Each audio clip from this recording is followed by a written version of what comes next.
喂，哎呦，好久没有录音了。那刚刚其实想要让那个片头的音乐再跑一下，可是就开了麦克风了。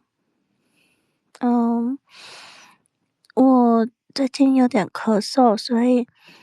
我本来想说今天应该声音会好一点了，但是还是有点咳嗽，所以我现在有含着喉糖，然后所以我现在又怕说现在嘴巴里面有东西，或者声音听起来很奇怪。然后1001深夜本来都是我睡前躺着录音，但因为我现在这个状况，嘴巴里面有东西，然后喉咙可能还是有一点沙哑，我还是坐着好动一下。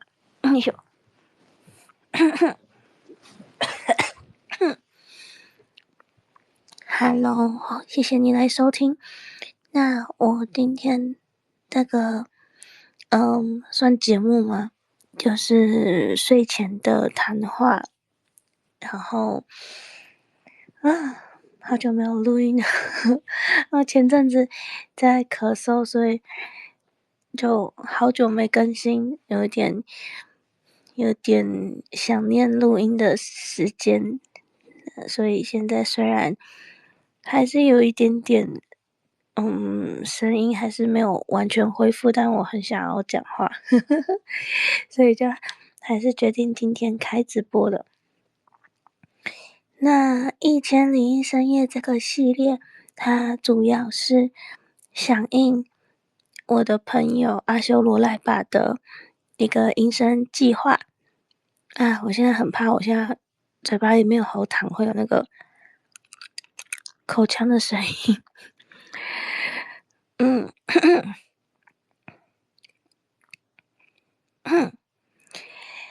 然后这个1001深夜的用途嘛，主要的目的是想要陪伴觉得寂寞啊，或者觉得心情不好的时候，想要登出世界的朋友。那我个人的话，是把它当做睡前的谈话。另外就是我从7月的时候开始想要把1001深夜改成用直播的形式录音，主要的原因是因为反正都是躺在床上直播，应该说主要都是躺在床上用手机录的，那直接开直播好像比较方便。等一下，与其说比较方便，也是说，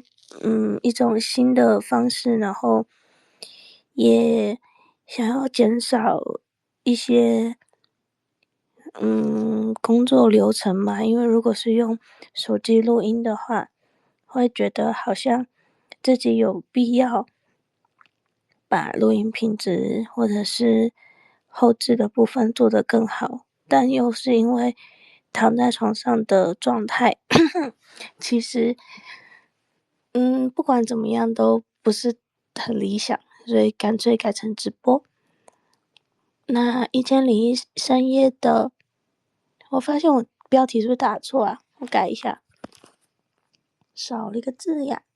1001深夜，1001深夜14的部分是在 YouTube 的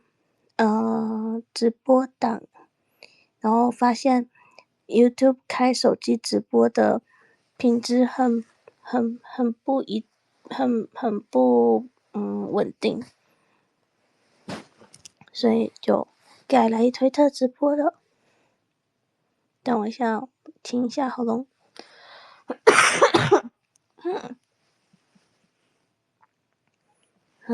我刚刚手机又拿远一点，不然希望不会影响太多。现在有点烦，不知道这一集录出来的声音会不会不好听？因为本来就想说时事已经品质很糟糕了，如果这一集因为自己身体的状况听起来也很难听的话，这样我就有连续2个月的1001深夜都是一个品质怪怪的情况。那不管了，就想很久没讲话，很久没录音了，所以还是开了。那分享一下最近在做的事情。就是前阵子才感冒嘛，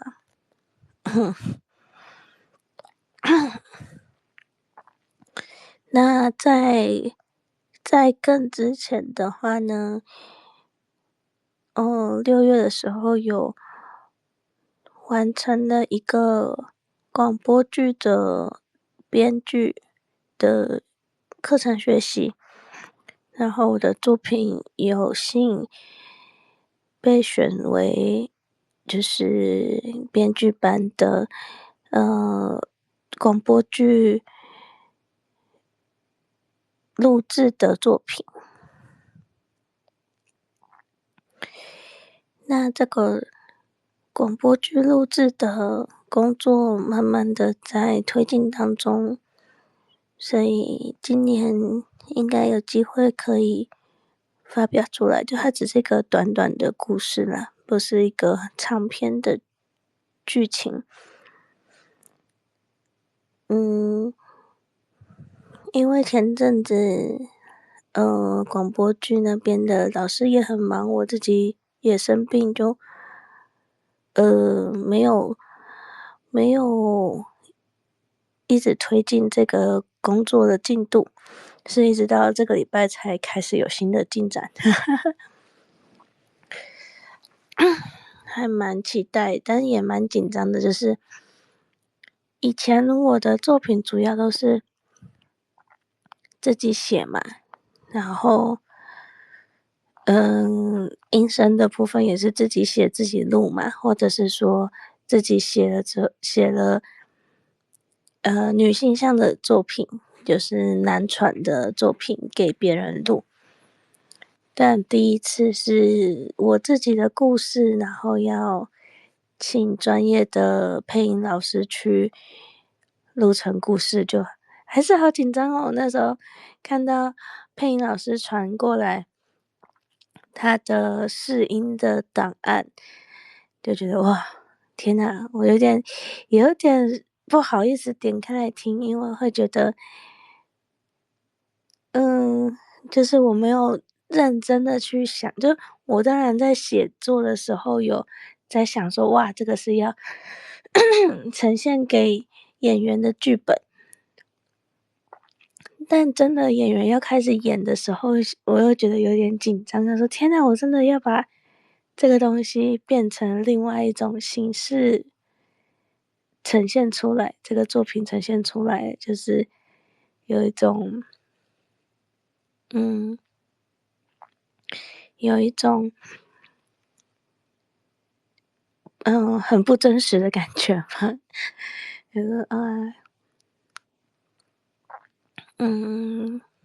还有什么事情可以分享？我想一下。生病这段时间也是生活过得很奇妙嘛，就是一个人生活，然后生病，有些时候会觉得很麻烦。就平常自己煮饭啊、煮菜啊、做家事啊什么的，就是该做的时候就会去做嘛。可是生病的时候，就会什么事情都不想做。但什么事情都不想做的话，你就看着，就是没有洗的锅碗瓢盆啊，还有因为咳嗽流鼻水，所以咳嗽用了很多卫生纸，然后就会觉得哇，就是垃圾桶快就要满了，可是又很懒得打扫跟倒垃圾，就会觉得家里乱乱的，然后就会觉得很烦躁，就是觉得一个人生病很麻烦，然后自己在国外看医生也麻烦，就自己跑去看医生，然后如果很累的话，又不想煮饭，就会想要叫外送，然后就叫外送又有垃圾，就有种我的餐桌就乱七八糟的，又有药，又有一些原本就有放的一些书籍啊什么的，然后又有叫外送的空盒子什么的，对，然后后来差不多前几天的时候，就比较好转的时候，就开始就是收拾了所有的东西，然后也有嗯扫地啊、拖地啊，把家里弄干净一点。嗯，其实就是很多该做的事情啦，只是当下就会觉得啊，生病的时候我的状态就会跟平常差很多，然后因为鼻涕逆流，然后常常会半夜的时候被鼻涕弄醒来，一直咳嗽，然后就没有睡得很好，然后反而会很晚才睡着，或者是说，如果我白天没有上班的话，就会白天就是在家继续睡觉，所以现在也有一点作息不太正常，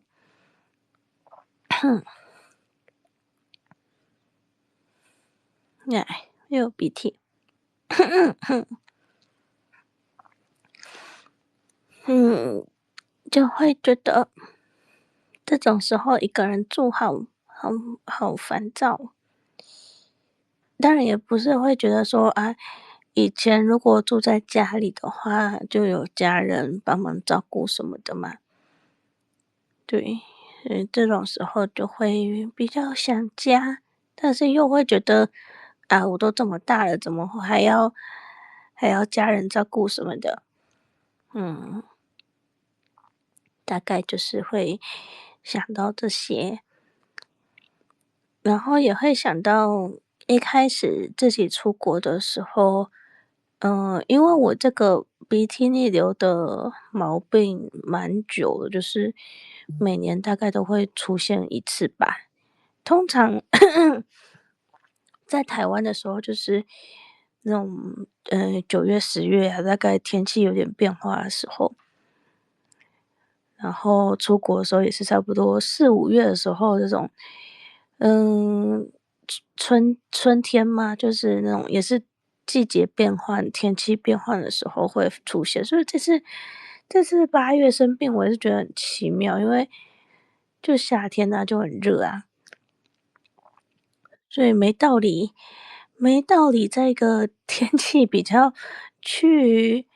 正常的时候就感冒生病什么的，然后一直狂鼻涕逆流，我就觉得超级超级烦的。然后，嗯，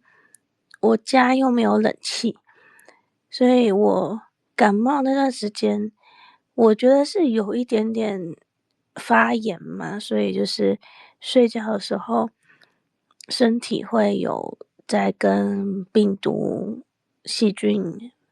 其实我不太确定是细菌还是病毒做抗衡的时候，我半夜就会出超级多汗。我上个礼拜的时候，每天起床都是全身都是湿的，然后所以我不太确定我有没有发烧，因为我没有体温计，但是我起来的时候体温是正常，只是我整个人是湿的，就是我都是穿一般的 T 恤睡觉嘛，所以我就会起来喝水，然后换衣服这样子，然后又是夏天，所以我不知道到底是自己被热醒，还是说就是感冒的关系，然后我家又没冷气，就超热的。然后呢，我就最近也买了一台新的电风扇，因为我原本家里的电风扇是那种小的圆形，大概直径大概30-40公分这样子的大小那种循环扇这样。原本以前都是靠那一台小的电风扇度过夏天，但是今年真的超热，然后电风扇如果直吹身体的话也不好嘛，所以常常也不敢一直就是电风扇就是开着让空气流通，但是不会对着自己身体吹。然后今年真的是热到一个我觉得没有办法了，我就买了一个新的电风扇，它是那种要怎么形容啊？就是一个圆柱体，然后是长长直直的，这样大概100多公分高吧。对，所以它这样子吹的面积就比较大，就是比较宽，比较高吗？就是直的，然后就可以旋转，在我的房间这样子就比较好一点。等我一下哦，我咳嗽一下。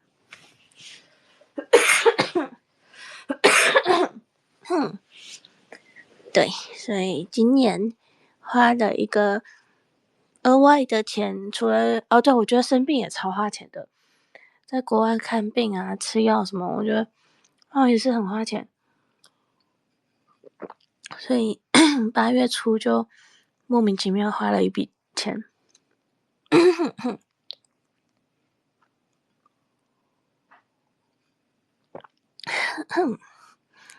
像我生病的时候本来是要在国外的话，通常你都是要去挂家医，就是你要自己有一个家庭医生这样子。但是呢，家医的话，像我自己有固定一个医生的话，你也要看那个医生他什么时候有门诊，然后你能不能预约得到。那比如说我就突然间生病的话，我要排队排到等到我可以看家医的时候，又不知道是什么时候了。像我那时候，本来一开始咳嗽，我就想说靠自己的，吃感冒药来治病嘛，要怎么讲？对，然后后来觉得好像不太行，要看医生的时候，去上网挂号，发现我只能挂到月底，就下礼拜的。然后我们想说，那就再撑一下。然后后来又还是觉得说不行，好像越来越严重了，然后就跑去排那种，就是不用，怎么讲，不用挂号的那种排队的诊所这样子。然后呢，也是蛮担心的，就怕说要排队排很久啊，或者怎么样，就还好那天很顺利的排到了，然后也看了医生，拿了药，然后，医生开给我3种药，一种是喷鼻子的，一个是止咳的，然后一个是抗生素，因为那时候已经有点发炎这样子。然后我有健保嘛，然后算是健保嘛，就是保险就对了。反正保险给付扣掉之后，我还是要付大概800到900块台币。对，所以就好贵哦。其实也没有到非常贵啦，只是觉得说，如果没有生病的话，就可以不用这笔开销。对，然后再加上，买了很多喉糖，因为我超级超级依赖喉糖的，我就会靠吃喉糖来压抑自己想要咳嗽的冲动，这样子。买了，我这个月光是喉糖也花了可能差不多800-900块台币吧。就一直吃喉糖，然后有买那个枇杷膏来喝，就是泡热水喝。对呀，所以就维持健康很重要。虽然说我觉得，我这个鼻涕逆流的东西不太是我能避免掉的耶，我不知道怎么讲，就是，我平常也不会特别去，怎么讲，让自己感冒嘛，就是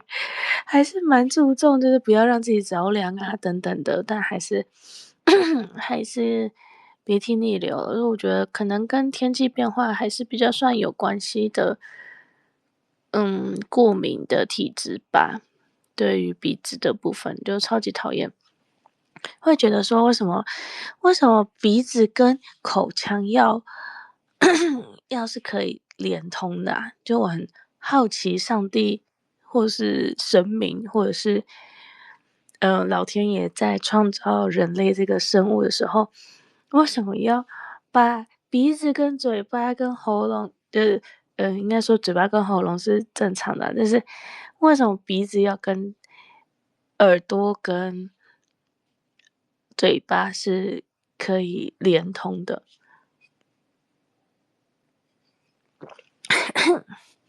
就是没有很理解这个设计，就是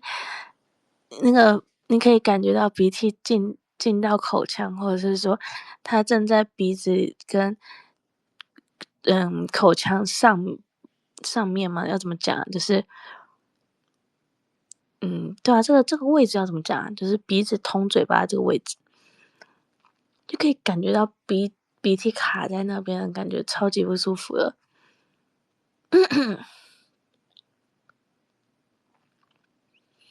然后我也真的意识到说，通常有这个症状的时候，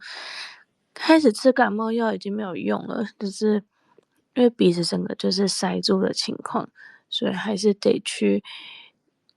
跟医生拿那种喷鼻子的药剂，鼻子才会疏通起来。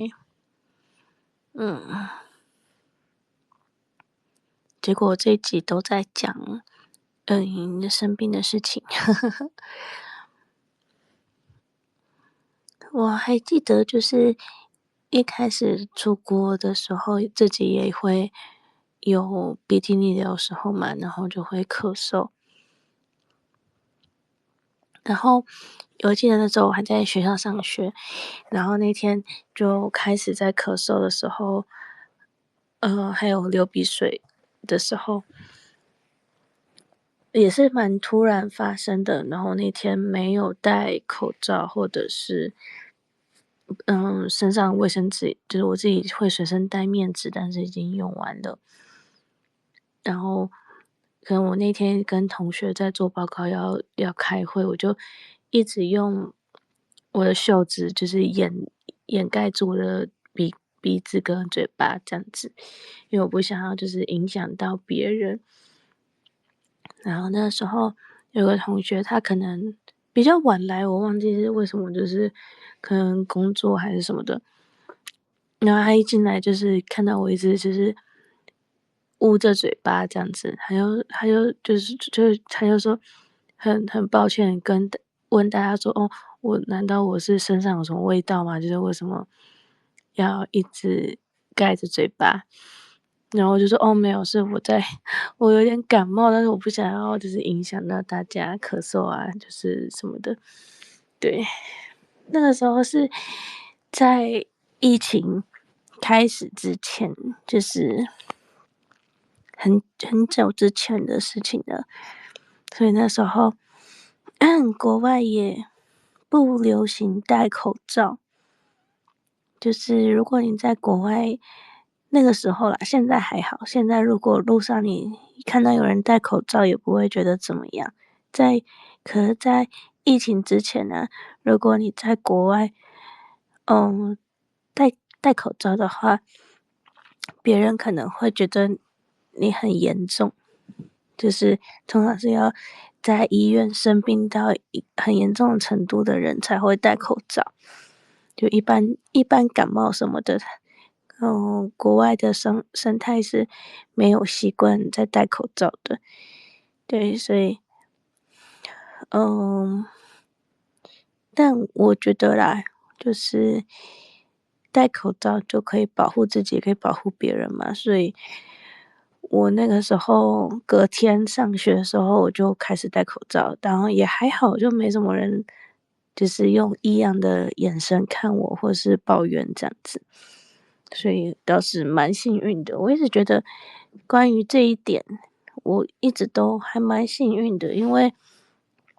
我记得后来疫情开始爆发的时候，然后我从台湾本来就有带一些口罩过去，过来，然后我就那时候跟我的室友说：“啊，你上课要不要戴口罩？”就是我这边有多带了一些。然后我的室友是个日本女生，然后她就说她自己也有戴口罩，但是呢，她很怕会戴口罩会被攻击或是会被骂之类的。因为那个时候疫情刚开始的时候，大家都知道是从亚洲这边过来的嘛，所以对亚洲人都很不友善，甚至有些日本人、韩国人就是在路上会被攻击，或者是被羞辱、会被骂之类的。然后我自己是一直都坚持戴口罩，就去上学啊或者什么都戴着。可是还蛮幸运的，就是我一直都没有被受到什么差别对待或是攻击，就这一点一直都觉得蛮庆幸的。对，所以生病的时候就会想到很多以前的事情，想到一个人生病的时候的状况啊，或者是嗯一些不方便的地方吧，就是什么都要自己来的感觉。嗯，那我想一下要继续讲什么。然后生病的时候就会想要吃一点热热汤汤水水的东西嘛。然后前阵子我上个礼拜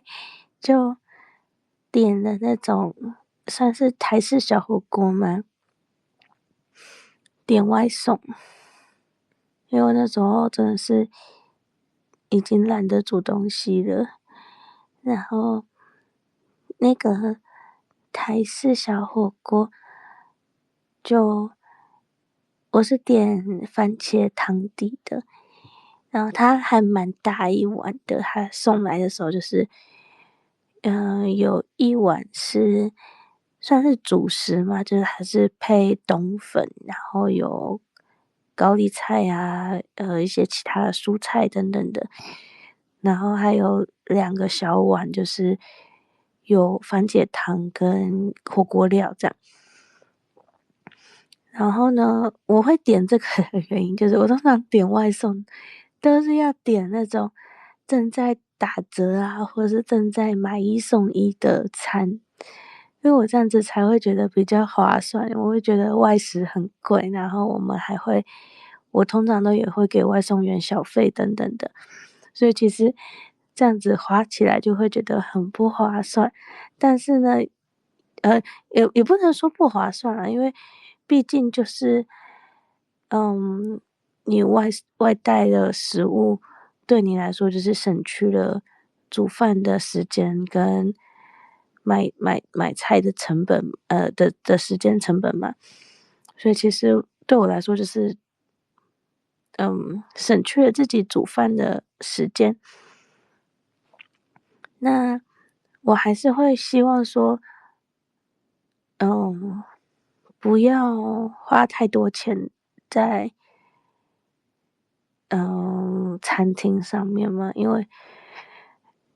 总之就是外食蛮贵的，所以我通常都是会选这个时间就是平台有在做折扣的，对。然后跟我那天在滑 Uber 的时候，发现，我常点的汤面啊什么的，就刚好没在打折。然后有一家广东粥有打折，但是我不知道欸，就是如果生病一直吃粥的话，就是又会有一种很可怜的感觉。所以我就点了那个番茄锅，然后就觉得啊，好好吃哦，番茄锅好好吃啊。然后呢，它分成3个碗嘛，所以通常我一个碗就是第一个碗是冬粉跟蔬菜的那个，我就是再加一点它的那个汤，这样就是一餐的。可是这样还有第二杯的汤，然后第二杯的汤隔天的时候，我就是因为一餐吃不完那么多，那一碗汤我就会先冰起来，然后隔天我就自己煮面，然后再配那个番茄汤底跟火锅料，就等于说我点了一个小火锅可以吃2餐这样子，然后我就会这样就会觉得说，很赞，就是花了这笔钱可以吃了2餐。那然后呢，我就突然间就迷上了番茄汤底。我之前自己其实也有买一些，比较好方便下厨煮的东西，比如说一些火锅汤底啊、冷冻的肉片啊等等的。所以呢，我上个礼拜自己叫外送叫了2次番茄汤底的小火锅，然后我自己煮的时候也又煮了2、3餐的番茄汤底的汤面之类的，就等于我吃了好几餐番茄汤底的蔬菜锅，超好笑。啊，觉得生病真的超级麻烦，然后我觉得很讨厌的是很花钱这件事情，因为就会觉得我这个月本来没有预算要花这么多钱，结果不小心又超出了自己花费的预算。嗯，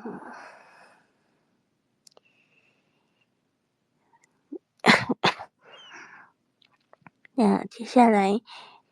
要好好照顾喉咙的部分，然后也要调整一下睡眠的作息了。